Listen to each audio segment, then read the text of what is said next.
Hello, I'm back.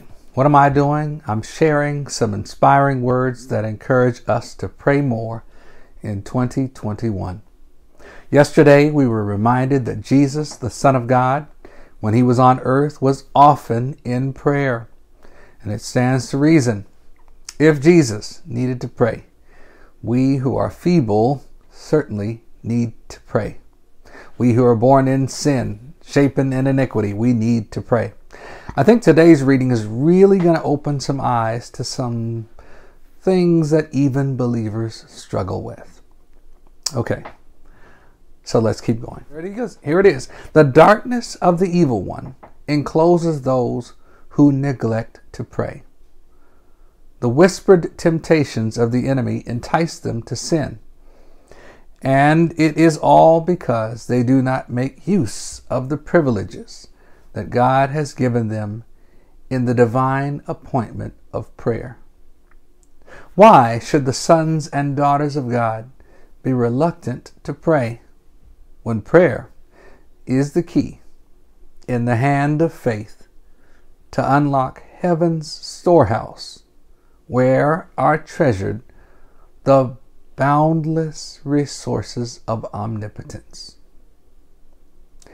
Without unceasing prayer and diligent watching, we are in danger of growing careless and of deviating from the right path. The adversary seeks continually to obstruct the way to the mercy seat, that we may not by earnest supplication and faith obtain grace and power to resist temptation. There are certain conditions upon which we may expect that God will hear and answer our prayers. One of the first of these is that we feel our need of help from Him. He has promised, I will pour water upon him that is thirsty, and floods upon the dry ground. Isaiah chapter 44 and verse 3.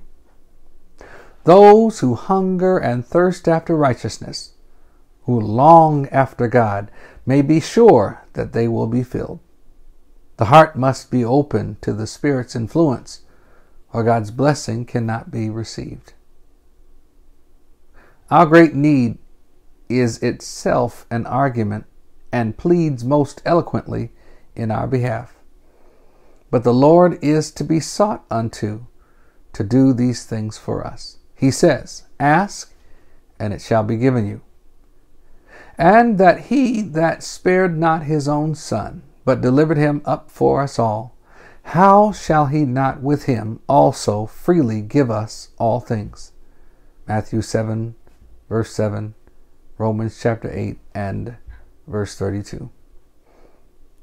2. If we regard iniquity in our hearts, if we cling to any known sin, the Lord will not hear us.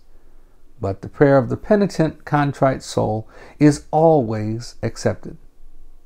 When all known wrongs are righted, we may believe that God will answer our prayers. Our own merit will never commend us to the favor of God. It is the worthiness of Jesus that will save us, His blood that will cleanse us. Yet we have a work to do in complying with the conditions of acceptance. 3. Another element of prevailing prayer is faith. He that cometh to God must believe that He is, and that He is a rewarder of them that diligently seek Him. You can find that in Hebrews chapter 11 and verse 6. Jesus said to His disciples, What things soever ye desire when ye pray, believe that ye receive them, and ye shall have them. Mark chapter 11 and verse 24. Do we take Him at His word? The assurance is broad and unlimited, and He is faithful who has promised. When we do not receive the very things we asked for at the time we ask, we are still to believe that the Lord hears and that He will answer our prayers. We are so erring and short-sighted that we sometimes ask for things that would not be a blessing to us. And our Heavenly Father, in love, answers our prayers by giving us that which will be for our highest good, that which we ourselves would desire, if with vision divinely enlightened we could see all things as they really are. When our prayers seem not to be answered, we are to cling to the promise, for the time of answering will surely come, and we shall receive the blessing we need most. But to claim that prayer will always be answered in the very way and for the particular thing that we desire is presumption. God is too wise to err and too good to withhold any good thing from them that walk uprightly. That's in Psalm, the 84th division and the 11th verse. Then do not fear to trust Him, even though you do not see the immediate answer to your prayers. Rely upon His sure promise. Ask, and it shall be given you.